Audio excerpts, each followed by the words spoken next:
Ilikuwa ni safari ya kuelekea katika kaburi la Mzee Gambosi, na sasa tumewasili, na huu mti unaouona huu ni mti ambao umeota kwenye kaburi la Mzee Gambosi. Ni maajabu yaliyopo katika kaburi hili, na leo tuna mwenyeji wa maeneo haya Gambosi ambaye anafahamu vizuri historia ya Mzee Gambosi na mpaka Mzee Gambosi kuja kuzikwa hapa na kwa nini huu mti uliota. Basi mwenyeji wetu atatuelezea, atajitambulisha kwa majina yake na tutajua kwamba kweli Mzee Gambosi ilitokana na jina la mtu kuitwa Gambosi. Haikuwa ni kijiji kwamba kinaitwa Gambosi, kumbe ni jina la mtu. Basi leo mwenyeji wetu atatueleza kwa undani na tutaweza kufahamu kwa undani zaidi kwamba ni kitu gani ambacho kinaenda kutokea hapa Gambosi. Karibu, unaitwa nani?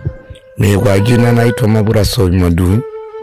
Unaitwa Mabura Madu. Mwenyeji mzali wa Gambosi, mwenyeji wa Gambosi. Kwa taarifa ya mzee kama huyu, sisi wenyeji wa Gambosi, huyu mzee aliingia, alikuwa na zinduko lake kama mvutaji wa mvua.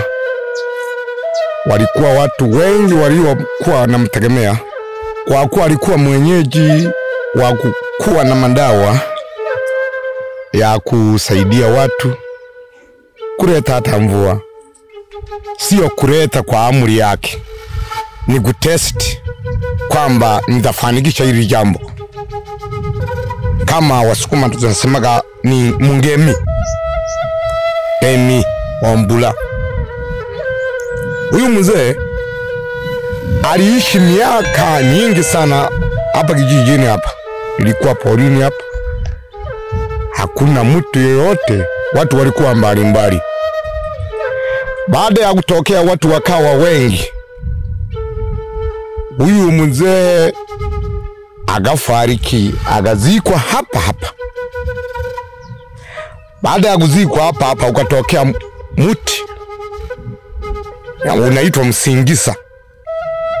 Msingisa uliisha miaka uliyotumia. Walipoanguka msingisa, ndio ukatokea huu mti huu tunaoangalia huu. Kwa maana hiyo huu ni mti wa pili kuota. Mti wa pili kufuata jiwe la kwanza. Ni mti wa, yani jiwe la tatu hili, tuseme hivyo. Jiwe la pili ilikuwa msingisa. Msingisa uliondoka, ukatokea huo wa tatu. Hapa ndipo alipoanguka huyu mzee, ikaitwa hii ni Gambosi, kwa kuwa watu wengi walikuja kutoa maombi hapa. Ikikosekana mvua, tunakuja kuomba kwa kupitia yeye kumwita jina na kuchinja kondoo nyeusi hapa na kuichoma. Sio kuipika, ni kuichoma. Kimaliza hapa zinduko hilo, tayari mvua inaendelea kufanya kazi. Kuna wengine humu wanaofanya hayo masuala ya kutengeneza, kuleta mawingu ili tunyeshewe mvua, lakini mpaka waanzie kutoa ramli hapa, waje wahungame. Tunaita sisi Wasukuma ni kuhungama, kama kugabira. Kama ni Msukuma anasikia ni hivyo. Sasa huyu Gambosi alipoondoka, jimbuka la kujua kwamba Gambosi ni wachawi, si wachawi. Gambosi ni watu kama kawaida. Waliingia waganga wenye uwezo wa kuwa wanabadilishana mashati. Mwili wako unakuta unabadilika, ndio maana inasemekana Gambosi ni wachawi, lakini si uchawi. Tupo watu wazima, hatuna tatizo lolote.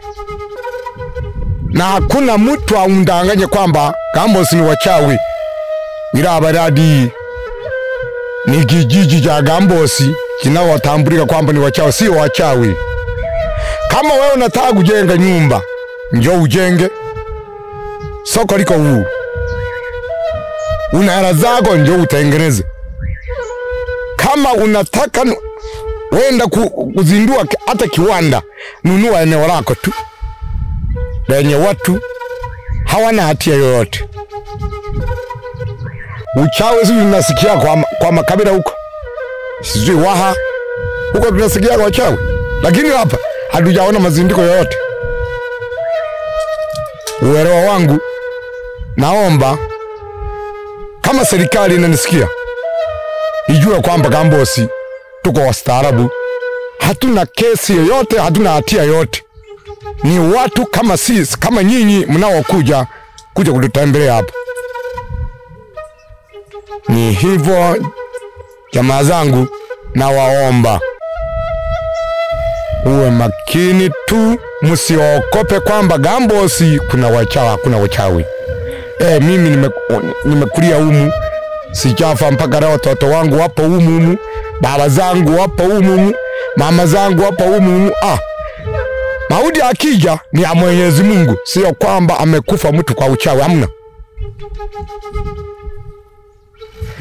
Kadri ya kuonekana kwamba wanakatana mapanga ni kesi binafsi, sio kwamba ya uchawi. Kwa wale waliokuwa wakikatwa mapanga wakishakiwa kwamba ni wachawi, sio wachawi. Si wachawi. Ni kesi binafsi za kindugu au kiurafiki fulani, mkikosana naweza nikakufanyia wewe maovu, ila sio kwamba wewe ni mchawi, hamna. Ni maovu tu ya kama kawaida nchi inavyoendelea. Si watu, kila mtu ana moyo wake. Moyo wangu huwezi kutambua kwamba mimi na moyo gani na wewe ni kutambua una moyo gani. Unaweza kunitambua kumbe mimi simo kwenye moyo huyo. Labda unaweza kunitambua kumbe unaponitambua nipo kwingine. Na serikali kuzaliwa kwangu, sasa ukinikosea naweza nikufanyia maovu kama hayo, lakini kama uchawi hamna. Ni kesi binafsi za kukosana wawili kwa wawili, sio kwamba uchawi. Na umesema kwamba mnapokuja kufanya mitambiko kwenye kaburi la Mzee Gambosi hapa kwenye mti kwamba mnachinja kondoo mweusi. Kwa nini mchinje kondoo mweusi? Jimbuko la kuchinja kondoo mweusi ni kama yale mafuta ya kondoo, ili dawa naye alikuwa anatumia, na wenyeji wengine ambao wapo wanakuwa anatumia, tuwasaidie hayo mafuta ya kondoo nyeusi. Kwanza ukija uwe na mkoti kama huu na shubae kama hii au kama hii, ndio uyachukua hayo mafuta, utokee hapa. Ukianza kutesti masuala ya mawingu, ulete mvua, ni kugema, sio kwamba kulazimisha. Uwe unachanganya hilo dawa hiyo, unaichanganya kwenye mafuta hayo anaoretereza, ndio hayo ya kondoo. Kwa maana hiyo huyo kondoo akichinjwa hapa, yale mafuta wanapochukua ndo wanaenda kutengeneza mawingu ya mvua. Sio kwamba wanaenda kuunganisha ili iwe hakika ya kwamba mtafanikisha hili neno. Na Mzee Gambosi alifariki mwaka gani? Mzee Gambosi alifariki miaka ya zamani, kama sikosei ni miaka 1900.